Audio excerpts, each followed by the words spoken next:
Kembali lagi di video pembelajaran mata kuliah pengantar sains data bersama saya Muhammad Bintu Muhammad. Mari langsung ke materinya. Baik, di video ini kita akan membahas latihan soal dari materi uji hipotesis untuk mata kuliah pengantar sains data. Sebelum masuk ke latihan soalnya, kita akan kembali untuk mengingat terkait sistematika dari uji hipotesis. Yang pertama itu mendefinisikan tujuan, kemudian dilanjutkan dengan menentukan hipotesis nol dan alternatifnya. Di uji hipotesis itu ada tiga jenis uji, yaitu ada uji satu arah kiri, uji dua arah, dan uji satu arah kanan. Di mana untuk hipotesisnya itu berbeda untuk setiap ujinya bisa disesuaikan dengan panduan dari tabel ini. Kemudian yang ketiga itu menentukan taraf signifikansi. Yang keempat menghitung statistik uji dengan panduan di tabel sebagai berikut. Di sini ada tiga parameter. Kemudian di sini ada tiga parameter yang rata-rata saja. Kemudian di sini ada empat parameter di mana selisih dua rata-rata dan di sini ada untuk data berpasangan. Dan di sebelah kanannya ada syarat-syarat yang perlu dipenuhi untuk menggunakan statistik uji yang tertera di sebelahnya. Kemudian yang kelima itu menentukan daerah penolakan. Sama untuk ketiga jenis uji itu memiliki daerah penolakan yang berbeda-beda. Untuk uji satu arah kiri berarti daerah penolakannya ada di sebelah kiri. Untuk uji dua arah berarti daerah penolakannya ada di kiri dan di kanan. Dan untuk uji satu arah kanan dan daerah penolakannya berada di sebelah kanan. Kemudian dilanjutkan dengan aturan keputusan dan yang terakhir ditutup dengan kesimpulan. Begitu untuk sistematika dari uji hipotesis. Baik, untuk yang pertama kita membahas studi kasus untuk eh, sebuah spesifikasi produksi menetapkan bahwa rata-rata volume pelumas dalam setiap wadah kemasan adalah 10 liter. Pengukuran terhadap sebuah sampel acak berukuran 10 wadah menghasilkan data volume aktual dalam satuan liter sebagai berikut, yaitu ada 10,2, 9,7, 10,1, 10,3, 10,1, 9,8, 9,9, 10,4, 10,3, dan 9,8. Dengan mengasumsikan bahwa populasi volume pelumas berdistribusi normal, lakukan pengujian hipotesis menggunakan tingkat signifikansi 1% untuk mengevaluasi apakah rata-rata volume populasi pelumas tersebut secara signifikan selaras dengan spesifikasi yang ditetapkan. Dari sistematika yang sudah dibahas sebelumnya, kita mulai dari mendefinisikan tujuan. Akan dilakukan uji hipotesis dua arah untuk mengetahui apakah rata-rata volume pelumas dalam setiap wadah kemasan adalah 10 liter. Kenapa di sini ditentukan dua arah? Uji hipotesis dua arah karena kita ingin menentukan apakah rata-rata volume pelumas itu benar 10 liter atau bukan 10 liter. Maka yang digunakan adalah uji hipotesis dua arah dengan hipotesis nolnya itu adalah mu sama dengan 10 liter dan H satunya atau hipotesis alternatifnya mu tidak sama dengan 10 liter. Kemudian lanjutkan taraf signifikansi yang sesuai dengan soal yaitu alfa sama dengan 0,01. Kemudian statistik uji yang kita gunakan karena ukuran sampelnya adalah 10, yang artinya lebih kecil dari 30, dan tidak ada informasi mengenai variasi populasi, maka statistik uji yang digunakan adalah yang ini. Jadi untuk parameternya mu atau rata-rata dan syarat yang dipenuhi adalah sigma tidak diketahui dan n-nya itu kecil, maka kita menggunakan statistik uji T sama dengan X bar min mu 0 per S per akar M. Nah, berarti kita perlu mengumpulkan beberapa informasinya terlebih dahulu untuk menghitung statistik ujinya. Yang pertama itu adalah X bar. Dari data soal yang diberikan, kita bisa jumlahkan ke semuanya, itu ada 10,2 ditambah 9,7, dijumlahkan sampai yang terakhir yaitu 9,8, kemudian dibagi dengan 10, didapat rata-rata sampelnya itu adalah 10,06. Kemudian untuk mu 0 itu adalah 10 liter, jadi kita menggunakan eh, nilai yang ada di hipotesisnya, yaitu 10 liter.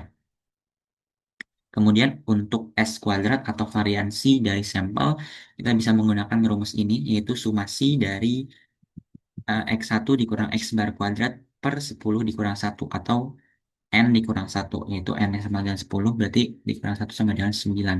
Kemudian untuk perhitungannya, ini ada 10,2 dikurang 10,06 kuadrat ditambah 9,7 dikurang 10,06 kemudian dikuadratkan tambah terus sampai data yang terakhir yaitu 9,8 dikurang 10,6 yang kemudian dikuadratkan.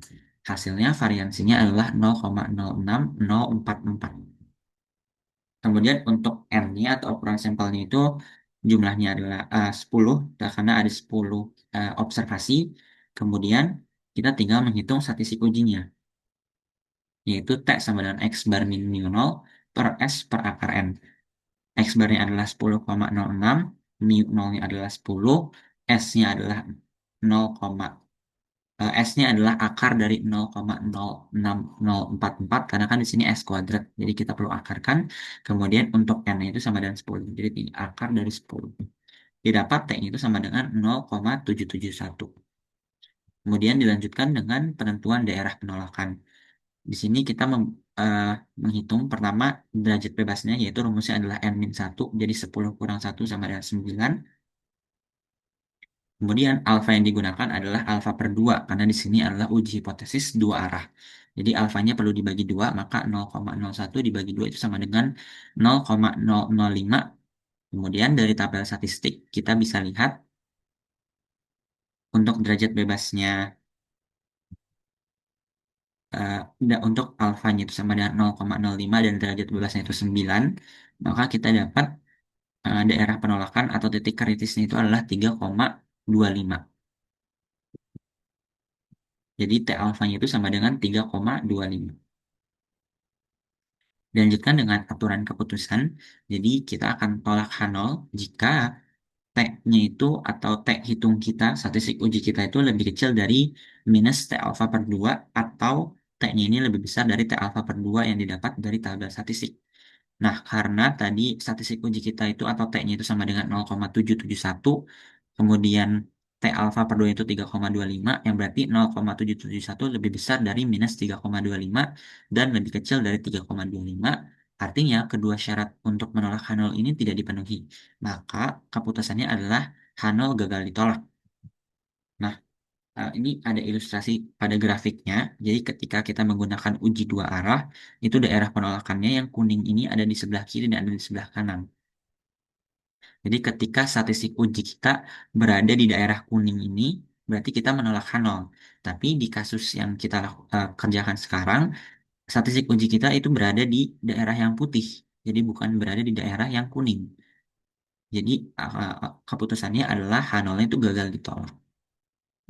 Nah, kesimpulannya dengan alfanya itu 1% tadi atau 0,01 tidak terdapat cukup bukti untuk mengatakan bahwa rata-rata volume pelumas berbeda dari 10. Artinya, rata-rata volume pelumas ini sebenarnya sama dengan 10 liter atau sama dengan ya, rata-rata volume pelumas dalam setiap wadah kemasannya adalah 10 liter. Masuk ke studi kasusnya, di sini ada studi kasus uji satu arah untuk yang kanan. Jadi ada sebuah studi yang mengatakan bahwa salah satu sifat penting dari serat adalah kemampuan menyerap air. Nah, di sini ada informasi rata-rata persentase daya serap dari 25 potong serat kapas yang dipilih secara acak ditemukan sebesar 20 dengan simpangan bakunya itu 1,5. Sebuah sampel acak berisi 25 potong serat. Asetat menghasilkan rata-rata persentase daya serap 12 dengan simpangan bakunya 1,25. Apakah ada bukti kuat bahwa rata-rata persentase daya serap populasi secara signifikan lebih tinggi untuk serat kapas dibandingkan serat asetat? Asumsikan bahwa persentase daya serap berdistribusi normal dan bahwa variansi populasi kedua jenis serat adalah sama. Gunakan taraf signifikansi 0,05. Seperti biasa, untuk uji hipotesis kita mulai dengan menentukan tujuannya dulu. Di sini akan dilakukan uji hipotesis satu arah kanan untuk mengetahui apakah rata-rata persentase daya serap populasi secara signifikan lebih tinggi untuk serat kapas dibandingkan serat asetat.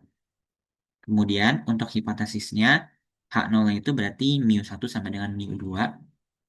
Sedangkan untuk H1-nya itu mu1 lebih besar dari mu2 atau maksudnya di sini adalah rata-rata daya serap serat kapas lebih besar dari serat asetat.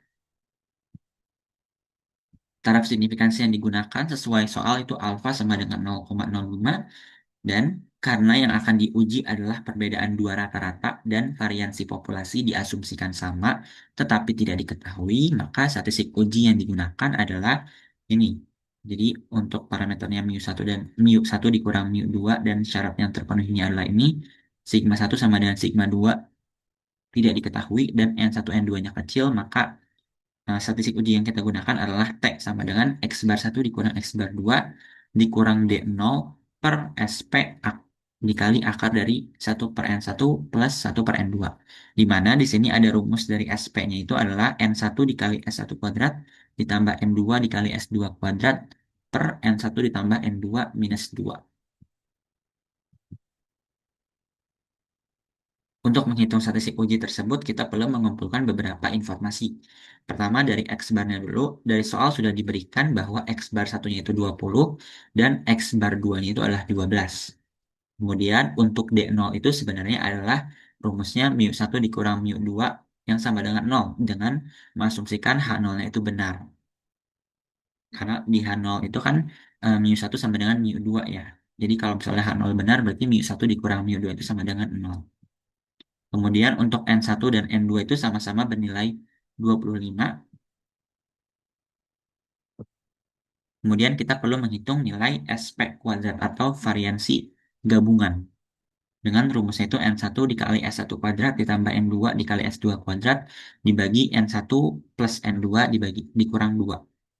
Ini kan N1 N2 itu sama-sama 25, kemudian S1-nya itu 1,5 tinggal dikuadratkan, dan S2-nya itu 1,25 dikuadratkan. Itu dari soal. Kemudian di bawah, di bawahnya itu 25 ditambah 25 dikurang 2. Jadi hasil dari variansi gabungannya itu adalah 1,986.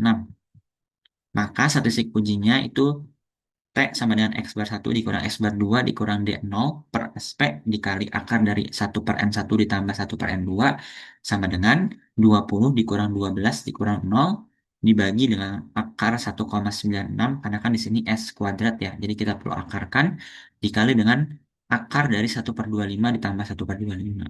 Hasilnya statistik ujinya adalah 20,07. Dilanjutkan dengan menentukan daerah penolakan. Di sini kita menggunakan derajat bebas V-nya itu sama dengan N1 plus N2 dikurang 2, yang dimana hasilnya sama dengan 48. Kemudian alfa yang digunakan adalah 0,05 dan tidak perlu dibagi 2 karena di sini uji yang digunakan adalah uji satu arah. Nah, dari tabel statistik kita bisa menentukan nilai tersebut. Jadi untuk alfanya 0,05 dan derajat bebasnya itu tadi 48. Jadi di antara ini nilainya 40 sampai 60. Kita bisa pilih nilainya di antara 1,671 sampai 1,684. Yang dimana dipilih 1,677. Itu adalah T alfanya. Nah, selanjutnya adalah aturan keputusannya. Jadi kita akan menolak H0 jika T-nya ini lebih besar dari T alfa. Karena statistik uji kita tadi 20,07 itu lebih besar dari 1,677, artinya memenuhi syarat yang ditentukan, maka H0 itu berhasil ditolak. Nah, ilustrasi pada grafiknya itu seperti ini. Jadi ketika kita menggunakan uji hipotesis satu arah kanan, itu daerah penolakannya ada di sebelah kanan atau yang warna kuning ini. Dengan titik kritisnya itu adalah di sini kasusnya 1,677. Nah, karena statistik uji kita itu lebih besar atau berada di daerah kritis ini yang warna kuning, berarti H0-nya berhasil ditolak di daerah penolakan. Maka kesimpulannya dengan taraf signifikansi 5%, terdapat cukup bukti untuk mengatakan bahwa kedua rata-rata itu berbeda. Artinya, rata-rata persentase daya serap populasi secara signifikan memang lebih tinggi untuk serat kapas dibandingkan serat asetat.